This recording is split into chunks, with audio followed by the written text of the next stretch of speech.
Okay, hello, Elegant Marketplace audience. I am here today with Garrett Johnson of Garrett Designs, and we are going to, tell us who you are and what you do. So as you mentioned, I'm Garrett Johnson. Garrett Designs is my brand. I am an artist, trend analyst, and designer. And I also work with a lot of other brands, including Adriana Papel, and have been working in the fashion industry for the last 10 years, branding and creating and developing product.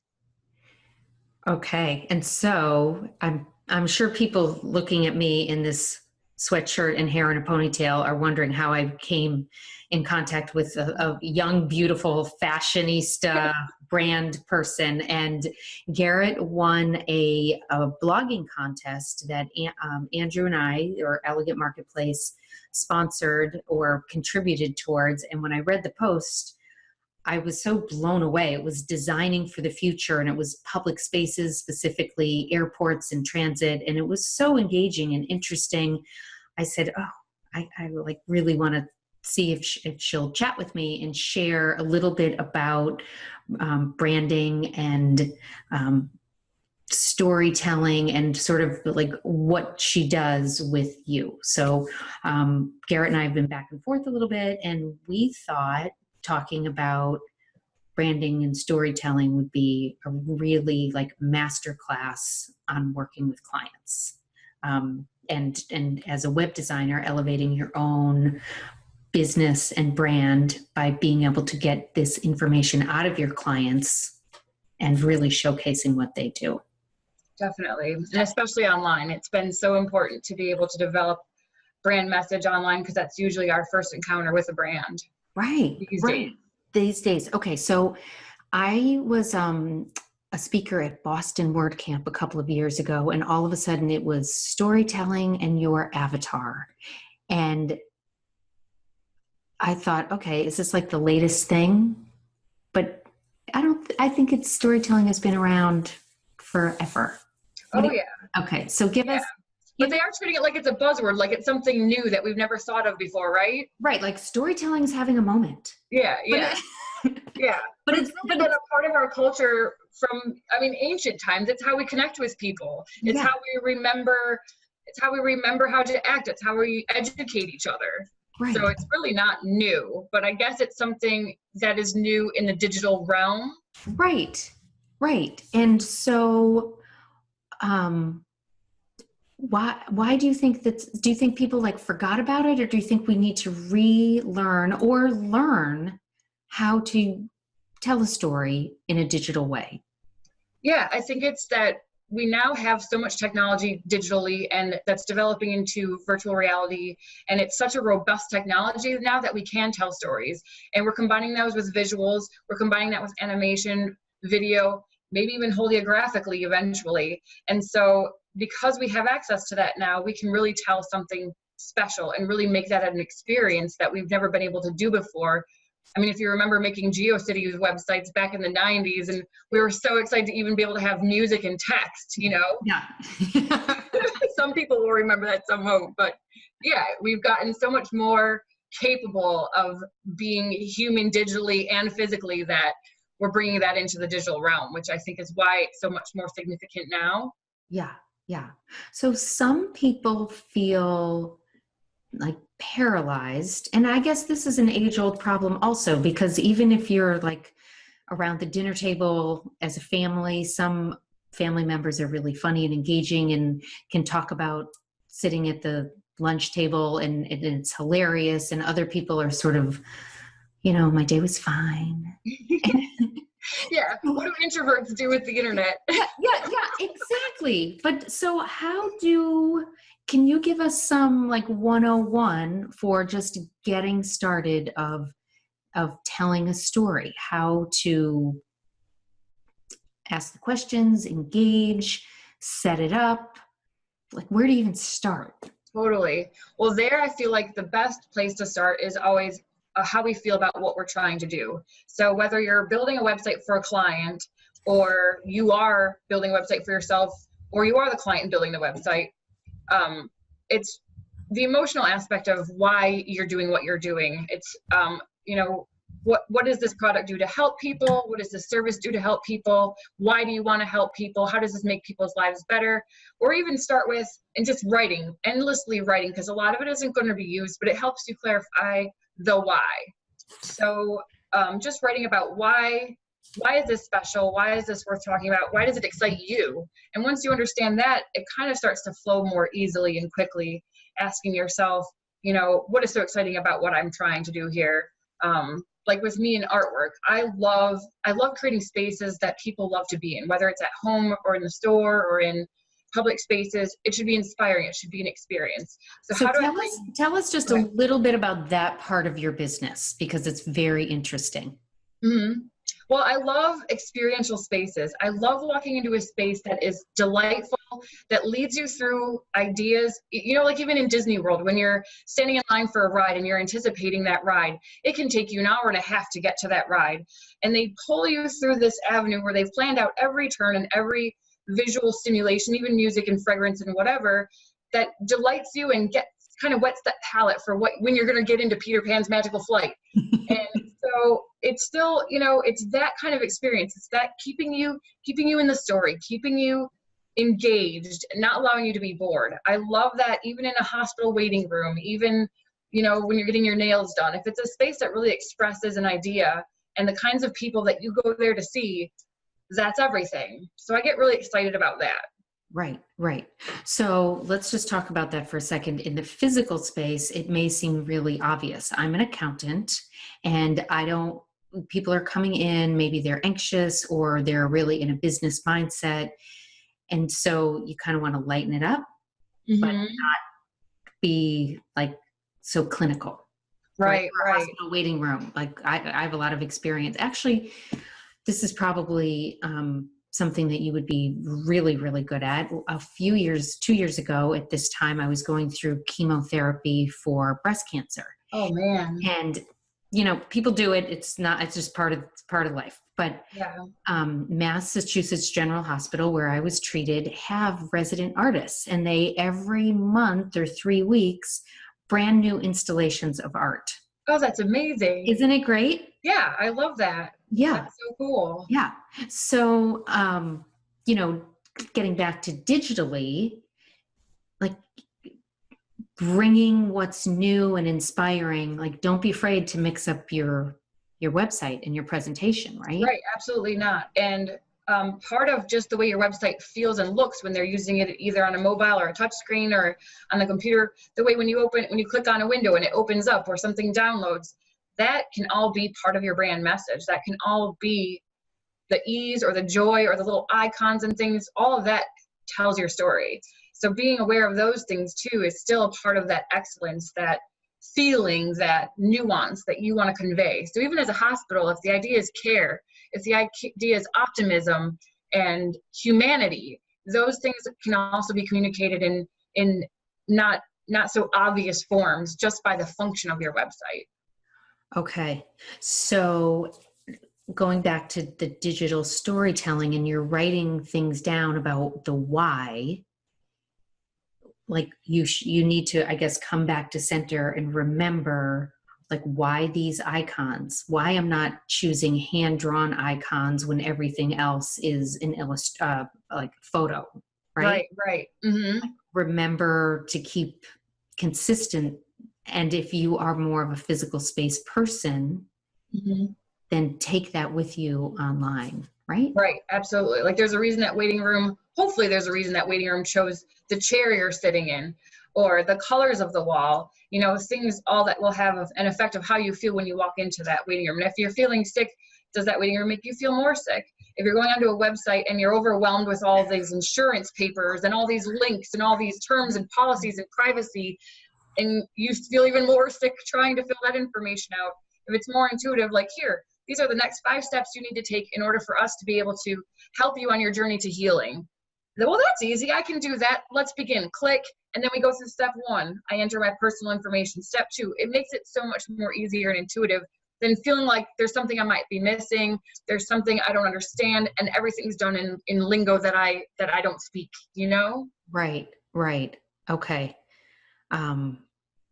So that really helps. Any other tips if you have like a non-sexy product, how to make it interesting? Or, I mean, I think you did a good job. I just don't want to leave any stones Oh unturned yeah. in that. Well, one of the brands that I love to talk about, Law. It's not something we all want to deal with, especially as an artist. I deal with intellectual property quite a bit. But I have a friend who works in elder care law, and how do you make that sexy, especially in terms of you're dealing with elder care, which also isn't sexy. It's it can be embarrassing. It can be self-deprecating. It can be something that you feel very private about and don't want to share. So her message, and she's a very compassionate, amazing person, very family oriented. Do you mind if So, I bring up her website and and we look at it while you talk about her? yeah, that would be great. Okay, I'm just going to share my screen. Present her in all of her strengths of compassion, and tell me more. Right. So the person who developed her website is the same person who helped me with mine. And she really has this beautiful way of tapping into what drives you to do the service or the products that you create. And what's really wonderful about Veronica is she is very detail oriented and knows the law front and back, and she has a very strong sense of what's right and wrong. And that builds in a loyalty to her clients that I think is unparalleled and unique. And I think that comes across, especially when she speaks so passionately about the importance of family, especially underserved demographics. She's Hispanic, so she really much relates to immigrants who maybe don't speak English and don't really feel like they have power in a world that's a secondary language to them, much less can feel overwhelming, especially in their weakened state. So she very much connects with that confusion and that vulnerability, and assures you that she can take that responsibility and she can take that load, and she knows exactly where to go with you on that, and that she'll take care of your family as if it was her own, which is not sexy, but it certainly puts people at ease, and it's everything that you want in a lawyer that doesn't always happen. Right. It's great. I love how you brought the margins in a little bit. Oh, I didn't design her website, but I'm sure your eye, and I love the large size font, which you have on your site. Yeah, right. It was the same web developer, and she's a very talented woman. Right. And like this, you can tell, okay, I'm in Manhattan, but it's not a stressful, crazy city shot. So, and we have right over here, we have nice, large headlines, so you can figure out quickly if you're just skimming what to do. FAQs, resources, contact. Yeah, these are great shots of her. She looks competent. I love the red. It's very powerful. Right, she loves that. And her office also has a lot of red in it. Her website and her office are almost seamless. It's got a great view of the city. It's almost like her experience from her office to the website are seamless. You know this person when you meet her on the website, and she's the same person when you get to her office. It's really interesting. It is interesting. And I love how this is set up, the Q and the A. The questions like really stand out. I've not seen that before. That's great. She really emphasizes with the fear and anxiety that her customers or potential clients might be experiencing. Yeah, it's really beautiful. Yeah, it is beautiful. This is a great example of, like, just like you said, that's not like what you would say, oh, that's so fun, I'm so excited doing a website for, young hot artist. Right. Right. Or even some lawyers will, you remember those big billboards, you don't see them as much anymore, but we're fighting for you. And sometimes that is an emotional thing we want to purchase also. But what about that lawyer who doesn't have to fight? The lawyer who's just right. The lawyer who knows right and wrong and goes to bat for you. Right. That's a much more calming sense than necessarily this person's going to take up arms and go with you to the fight, Yeah. Exactly. All right. So we had made a couple of notations of elements of a successful brand story. And so I just want to make sure that like we are sort of linear in saying that you had already told me, like and triggers emotion. Mm-hmm. So here we have the confidence, right? And the trust. And, you know, the red, which can feel in some places, like if you were doing a medical site, you might not want red. Right, right. But here it's very powerful. Right, and she's using a little bit more of a neutralized red. It's got a little more brown in it. Yeah. It's not as fiery, so maybe doesn't feel as aggressive. But yes, definitely other color choices could communicate the same idea. I like the red though. I think it's great. I think it's very powerful and pretty. And then the calls to action are important. And I think asking, you know, these questions are all things that the FAQs people are looking for. And then you see these and you would say, okay, like she knows what I'm talking about or what I need.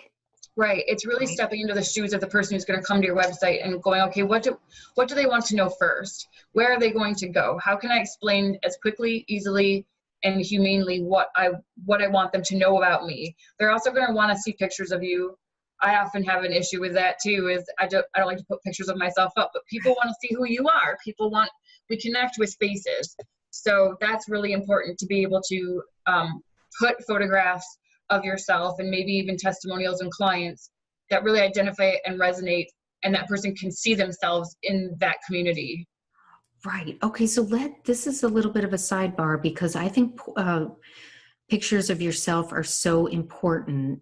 And when somebody says, I don't know if I want a picture taken, what is like your opinion? Like, you know, hers are very natural out like, do you think hire a photographer and be in your office or outside? Or what do you think as an artist, photographer, person, branding expert, what do you think is a good way to showcase yourself? Definitely. Well, I just went through that too when I redesigned my website, and I really did not want to put pictures on my website of myself. But yes, definitely hire a professional photographer in whatever means that you can afford. I wouldn't go out, but I would look for something of quality within your means. Even if that's a friend of yours who does it.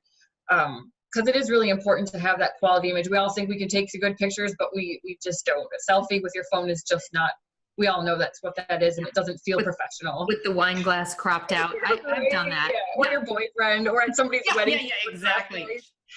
Yeah, don't do that. Just don't. But yeah, so I hired a professional photographer, and that's another thing I thought about. So where do I want this? You know, do I want it to be in New York City, and then I look like that New York City girl, or, you know, does it go back to my roots? And I really wanted a place that I felt comfortable. I also considered hiring a studio, and a friend of mine even rented a hotel room that overlooked a city that made it look like her office. I wanted something that felt real and something that, in an environment that I feel natural in. So I shot it in my studio. So this is, and obviously my hair color is different. I have to do this again. But so I shot it in my studio where all my favorite things are, and where I've designed this space that inspires me to be who I am, which is also part of my brand message. It's live in the things that make you happy. Live in the colors and fill your life with stuff that inspires you to be who you are. So that's what we ultimately did. And he came to my place and we shot it, and it ended up being a great experience, and I'm really happy with the pictures. Yeah. Is it just this one, or are there more? I think there's another one on the contact page of me in my actual painting studio. Oh yeah. I also wanted to talk about that. I mean, it's messy, but that's how it is. That's my real life. Right. Okay. So be who you are. Right. Showcase where you are. And that's part of your journey, part of your story. And so do you have any tips for telling clients, like how, like maybe, I don't know, maybe if you say to your lawyer, accountant client, you know, let's be where you are. Do you like have anything else to like maybe pad that a little bit, or I guess you explain where we're giving your branding, like how do you word all that or put it all together? Yeah, well, and that can be difficult too, especially when if you're providing a service and it's really not about you. So you may not want to necessarily be splashing you all over your website because it's really about your clients. So in that case, like with Veronica's, it's really, she's showing herself in a compassionate, elegant light that looks knowledgeable. And it's brief. It's not super expressive. It's very clean. And that's a great way to approach it also. It's really trying to put yourself in the shoes of the other person experiencing your website and how they might feel coming to your website about that service, which can be difficult. But it starts with, what do you want people to know? What do you want people to feel about your service? And then how do you tell that visually, through your pose, through your body language, and even the text and language and visuals on your site. Okay. All right. So let's talk about, you landed the super fun, really cool project. And what do you do there? Let's talk a little bit about your designer client. Okay. So Adriana Papel. Mm-hmm. Well, I've been working with them for a very long time. And I was a designer designing dresses for them. So I really know the ins and outs of the brand and love what they do. I love what they do for women. So when we launched our e-commerce site in 2014, it really became about, how do we manifest this visually? How do we tell that story across all of our brand products, which ranges from daytime dresses to evening to occasions, prom, bridal, just like the special occasions of this woman's life. And so that's exactly what it is. It's making every woman and every moment feel special. And that, I just love that idea, because we all have these moments in our lives, and the way we dress really kind of marks those occasions. And being a brand that helps women feel confident, whatever their body shape is, whatever their situation is, it's just really great to be a part of that. Yeah. These dresses are so pretty. And, I have an e-commerce site. It's not always easy to make it look good when it's like a grid. Mm-hmm. I really like how you have the full length and it's nice and tall. Mm-hmm. Sometimes you only get a little bit of a dress or a shirt or the product, or it's right from way far back because they want to make it smaller, a little box. Mm-hmm. Well, that's another thing that's kind of developed, especially in fashion, since the internet's become more robust and more of a vehicle for sailing, is that we've had to change the way we shoot product. And we still want to convey that brand and who that girl is in our dress, but you still want to show the product. You want all the details, especially in our dresses. We have so much beading and so much quality to it that we want to showcase that, and it's not just about the girl. So that has become a science in and of itself, is how do you keep it clean but focused and still convey a feeling. Right. And so how many people are on a team with you? Well, actually, I work with the e-commerce team. So my team is just me. I'm in the trend analyst portion, and I work across divisions. The e-commerce team has been growing quite a bit in the last 3 or 4 years. There's now probably about 10 people on the team, but it started with just 2 or 3. So it has been a lot of experimentation. How do we make these images? As we've grown into other licensees like bridal and jewelry, it's how do we shoot this in a cohesive way that still meshes well with our occasions, but still tells that story, which is its own story and has its own visuals. So that's been part of our challenge, and I've been fortunate to be able to have conversations with our team about what that might look like, and it's been a lot of fun exploring those ideas. I can imagine. So let's talk about trends a little bit in when you're putting together how does a trend like even start? You're not spotting a trend, you're like figuring it out, what's going to happen. I don't know, are you already to like next fall in fashion, or where are you even like next spring? Like where? Well, we just did our concept color and fabric presentations for resort spring 2018-19. So it would be like the end of the year into resort. So yeah, we're thinking about a year to 2 years out at a time. Oh my gosh. All right. So, and then how do you translate that digitally? Well, so that's a lot of research. And this is another part about brand identity that I just love and that might help your audience also is collecting images that inspire either your client or yourself to create this website. If you see another website that's doing it well or another brand that does it well, or even a piece of artwork, even a label. I'm inspired by beer labels all the time or wine labels. Just tack those up on bulletin boards and sit with them for a while and determine what those mean. Is it the fonts? Is it the colors? Is it the shapes? Is it that it's round or is it sticky pokey? Like, what about these feelings and sensations you get visually do you want to translate into that brand? So what I do is I collect a lot of visual reference of what's going on. I go out to stores. I watch people on the streets. We also subscribe to several trend sites that I also collect images from. And I just pile that into file folders of what this means, if it's a dress body, if it's a mood, if it's a color source, and all that. And those kind of just sit in my life for a while. And I'll bring those to whoever working with, the designers, the CEO, e-commerce, international sales, and get a feel for how they see the brand and what they're experiencing as they do their jobs. And it's very collaborative, which it should be if you're building a site for your client. How does your client feel about these things? Does this resonate? Is this the message you want to convey? And you just kind of build this visual mood board of where you want to go. And that really does a lot to it informs the design process, I feel like, just intuitively. It's hard to explain why and how, but it makes a huge difference. Well, I think you're right. And I think as a web designer, even if you say to a client, look at my portfolio and tell me what you like. Mm-hmm. And I had a man who called and said to me, he was an insurance agent, and he said, I love that site that you did for the personal stylist. Huh. Like, really? Like, I didn't see that one coming. Right. Yeah.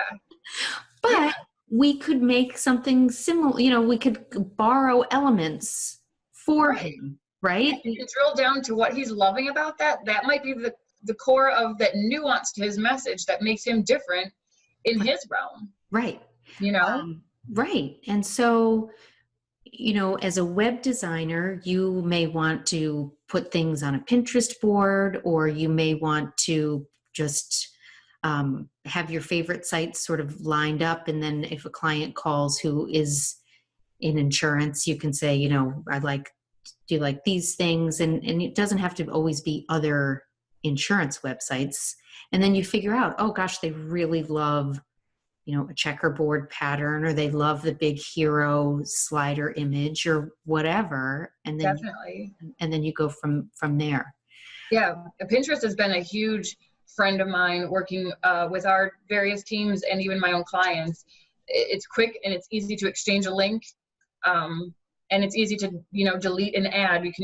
Both people can be adding at the same time. It's a really, really great way to share information. So do you do private boards with clients? Mm-hmm. Yep. And then I have just started sort of trying to think, I'm thinking, maybe I'll get a new kitchen. And did you see on Pinterest, you can actually segment. So you could have kitchen, and then you could have within that one board cabinets and hardware. Oh, yeah, which is a great feature because it's one project, and now you can segment out that project. Right. So for web designers, you could say, colors, fonts, about pages, sort of whatever. Yeah. And which is exactly what I did with my web developer. I knew very much how I wanted it to feel, and she knew how to make it happen. So we would do that. She'd say five websites that you love, and they weren't even fashion-oriented websites. They weren't even product websites, and they were definitely not artist websites. It was finding the way they function, how you click into things, how it led you the way. Also, one of the biggest challenges we had in building my website is that I do a lot of different things. Right. And many people recommend that I make separate websites for all the different things I offer. And I just find that tremendously not useful. Everything that I do informs the other things that I do, and I don't want to separate them. So it was a huge challenge for her and myself to figure out how to put it all in one place and not sound like everything to everyone. Right. And I feel like she did a really great job, because basically what I do is visual. is a visual experience, and that can take place digitally and that can take place physically. And how do you bring that all together? Right. So she divided up into art portfolio, projects, and then interior partners, commercial and private. And it's been really great. I feel like this is my digital home. Yeah, I think it's been really great. So let's spend a minute, if you don't mind. One of your blog posts has translated into some business for you. Would you mind sharing with us a little bit about that? Yeah. So again, we were talking about telling stories to drive product. So there's a lot of artwork in the world, and there's a lot of ways to buy artwork. But what I found so interesting, and when I wrote this blog post, it wasn't even necessarily to drive product. It was really that I had an amazing vacation, and I sketch on vacation very often. It's one of the best things I can do to remember the trip is to stop and sit and draw scenes. So I had this amazing 4-day trip this past summer on the schooner Stephen Tabor sailing. It was my first time ever sailing. So I just wrote about it, and then I included the paintings that I did on that trip, which also really made me connect with a lot of the people in the book that were perfect strangers.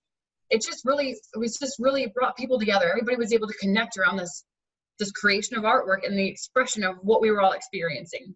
So after I wrote the post, the family who owns the schooner shared the link, and all of a sudden I got this flood of responses, whether it was people who wanted to buy the artwork or people who had been to some of the places we were, people who just loved the trip. And so they were re-experiencing their trip through my memory, and we were connecting in that way. So a lot of paintings sold just because it reminded them of a trip that they had. Another woman bought them for her husband for their anniversary because they had gone on the trip together and enjoyed it together. So it's really great to be able to connect and share those stories with people.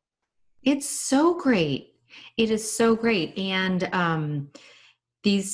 I love this. You know, I live on the East Coast, so this is like, you know, you could be in my little port. And people like, it is so nice to have these, and watercolors. Everybody loves a watercolor, don't they?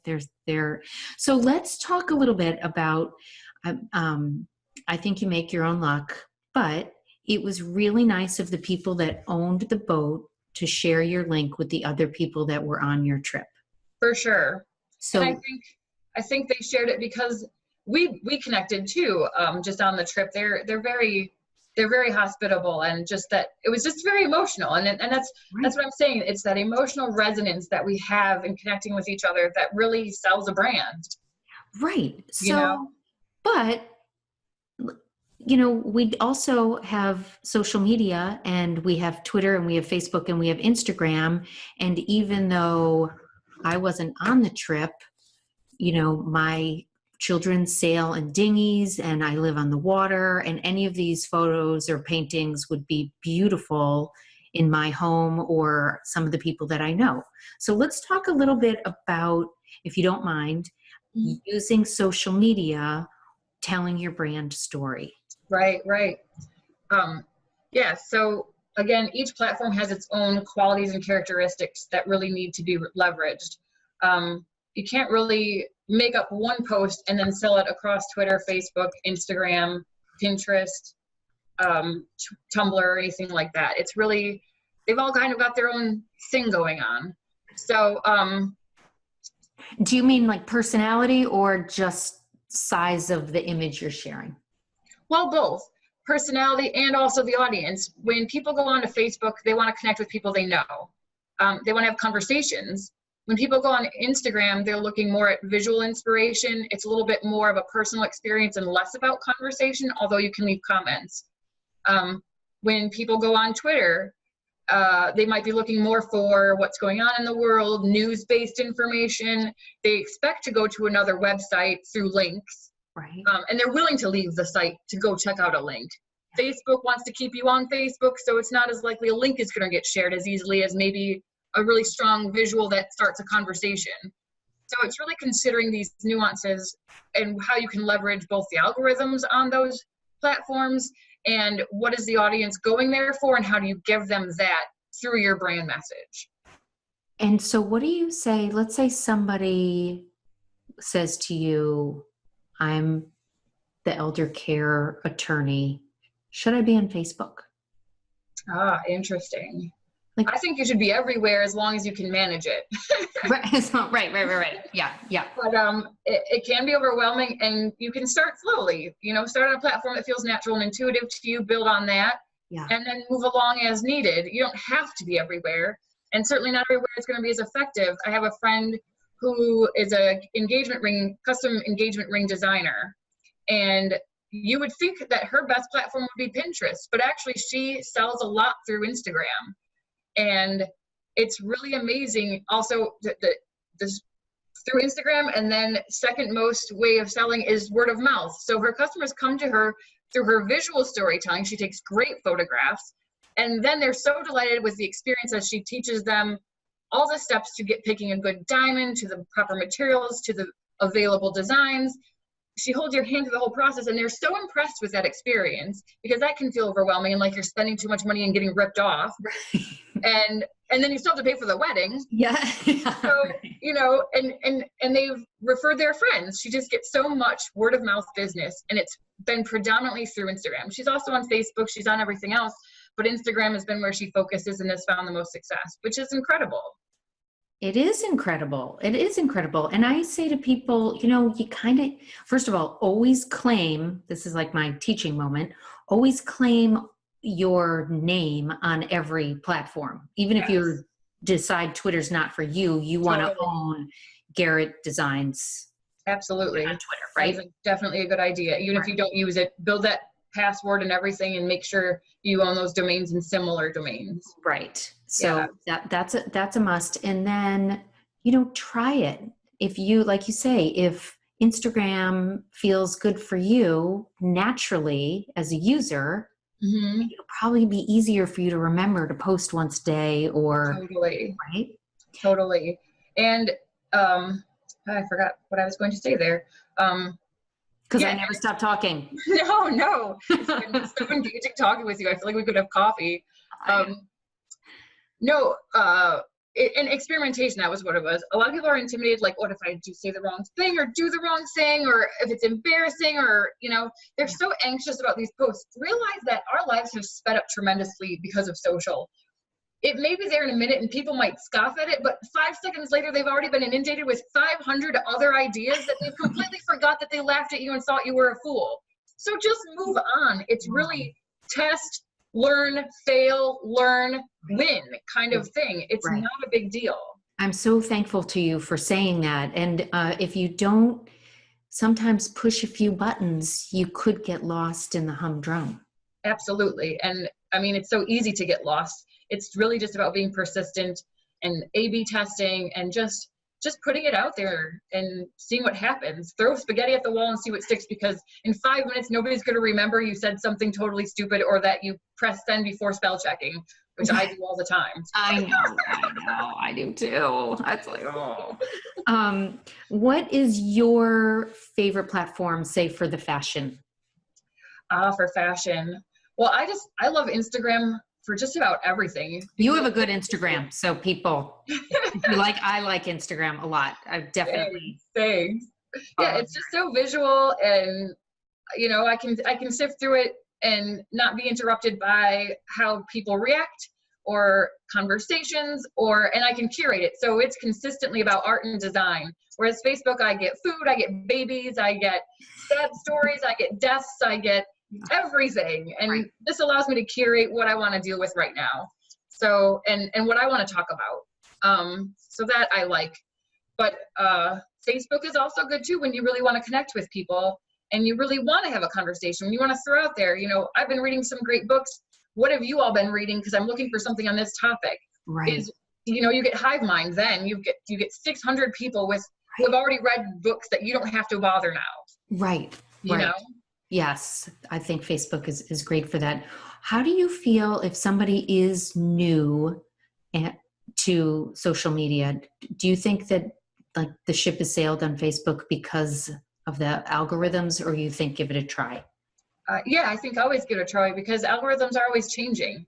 And, circumstances are always changing. It's funny, there was this one story I remember, one of the millions of self-help books I enjoy reading. I think it makes a great accessory.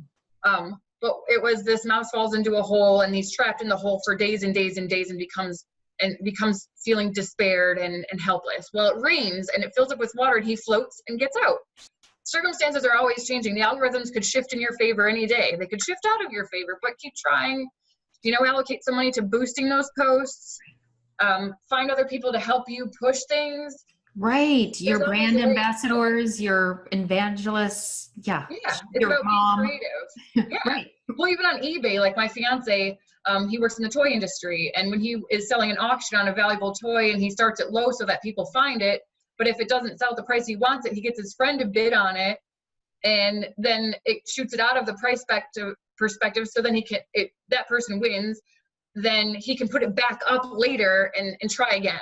Right. So get your friends involved. Everybody's here to help. They really are. They really, really are. I say that all the time. Facebook is like the low hanging fruit. There's no embarrassment to saying, I have space in my calendar for a web design project, or, if your mom or somebody you love needs an attorney for elder care, I'm helping people, like whatever. Totally. And it's a great place to start a conversation and learn more about what people want out of your brand. So it's a great place to ask questions. I offer this service. What are you going through right now? Is your mom going through Alzheimer's? What has that been like for you to fill out all that paperwork and deal with insurance? What pain points are you experiencing that you would love help with? Yeah. Or creating quizzes. Another thing, like if you're trying to sell product, there's so many of these template quizzes that you can plug your product into, and just say, which dress are you? Are you a Sarah, a Lizzie, or a Margaret? And associate personality tests to. Those are already there for you. You don't even have to read the Briggs test or whatever. Right. Just allocate your product and send it out, and people will engage in those. And it's a great way to build conversations. It's a great way. I had a conversation with Mike of Riddle and about designing quizzes.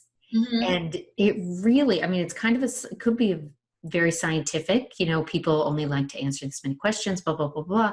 Mm-hmm. But the engagement of some of the people on these quizzes, it's just it's very interesting. It's engaging. I know I have three young girls, or teenage young women. The BuzzFeed quiz. Yeah. What should I watch next on Netflix? Or, like you say, am I the Margaret, the Sarah, the Lindsay? Yeah. Right. Well, and people love discovering things that still take them into consideration. A quiz is a great way to be able to talk about you, but in association with these other products. So it's I think that's why it's more engaging, because you still discover something about yourself along with that product. So people are more willing to try it. Right. Okay. I'm going to shake you down for one little more bit. What do you think of LinkedIn? Oh, I love LinkedIn. Oh, you do? I'm a LinkedIn junkie. Really? Yes. And just give me why. Well, LinkedIn, first of all, I am so passionate about meeting people who do cool and interesting things. I love the creative community.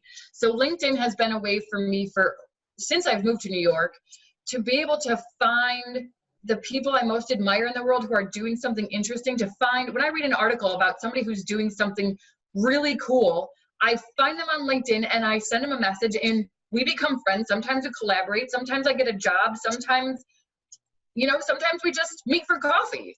It's just been it's expanded my world of knowledge in the creative, professional world of creative lifestyle and what it's like to do what we do for a living. That's awesome. Yeah. Because sometimes I just got a little bit more paying attention to LinkedIn, but I literally hadn't been on it like 3 months. Yeah. Well, it's an easy one to jump back in when you've been gone. It is. And I have another client who's growing his audience really successfully through LinkedIn. Mm-hmm. He's doing a lot of people have that little influencer icon next to their name. I long for that so much, but I can see We're not there yet. It's coming your way. I feel confident about that. It's also a great way to find news stories that deal with your profession that you're curious about. It's a way of kind of getting rid of the fluff. Again, other people's babies, other people's foods, the other people's craft projects. Like you can really get down to, okay, what is going on in retail? What is going on with Elon Musk? What's going on digitally? What's going on? What technologies are developing? What are people saying at these conferences that I can't pay $2,000 to go to? Right. There's so many articles that people who are at those things are sharing. It's unbelievable how much information you can discover in a half an hour on LinkedIn. And so what is your tip for, let's say I'm the lawyer and or an artist or Eileen, and I'm on LinkedIn. Do you share the articles? Do you comment? Do you connect? What is so you're not just ghosting? I mean, I'm a firm believer, if you like somebody or appreciate their work, let them know or tweet it or so what do you think? Absolutely. And LinkedIn has the feature too, when you share or post on LinkedIn, there's a little box where you can share it on Twitter also, which can and cannot be great because Twitter, of course, you have a limited amount of characters and you want to hashtag the crap out of it to get it in front of people, where LinkedIn doesn't function quite the same way, but sometimes it's appropriate to do both.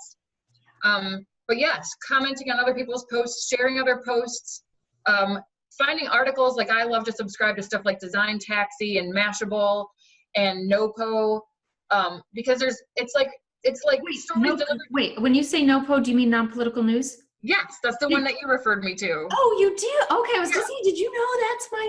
Yes, I know. I found it because of you. Oh, good. Okay. But there's like 50 articles on there that I can click. They're usually short. And I can go, oh, that's interesting or hilarious or entertaining or even informative, and share it on LinkedIn really quick. It gives me content without me having to write content. Right. And it shows that I'm knowledgeable, that I know where to find cool things. Yes. And that resonates with the people I'm connected to. Yes, that is so important. One of my clients the other day said, is it really lame if I just keep sharing the articles that I like? Not at all. And actually, that gets you really actually far ahead, because there's so many horn blowers tooting their own horns. When you show that you can recognize knowledge in other sources and in other people, you become a collaborative thinker, which is what companies want to deal with anyway. Yeah. All right, you are the best. When I'm in New York, I want to take you out. Please do. Let's get coffee. Okay. I feel like we could chat for hours. 4 hours. You are such a resource, and everybody's going to absolutely learn so much and gain from this. And it's, for those of you watching, hopefully you're watching on like a Tuesday, but it's Sunday night. So I want you to get back to your fiance and your weekend, because you're doing all kinds of jobs and work. I'm sure he's out politicizing his Kickstarter. So. oh, good. Okay, we can link to that for the toy industry, or is he? He's in the toy industry. Yeah. Toy industry. He would be another one you might want to talk to. I don't know how he does what he does, but he's amazing. Years and years and years ago, I worked in an advertising agency, and one of the partners was a toy collector. Oh yeah. Fascinating. It's a huge and brilliant industry. When I went to school, I would substitute all of my fashion classes for illustration classes and illustration for sequential art. So I spent a lot of time in the comic book industry. Oh. Also, in fact, I did a Pinterest board for a comic book artist who was looking to diversify his characters' costumes. So you never know where you're going to find collaborators. You never know. Where did you go to school? Savannah College of Art and Design. Oh, you did? Yeah. All right, people, that is the real deal. That is impressive. It was a fun place to study, I gotta say. I mean, it was the time of, Interview with a Vampire and The Matrix, so it was very gothy and very creative at the time. So prestigious, right?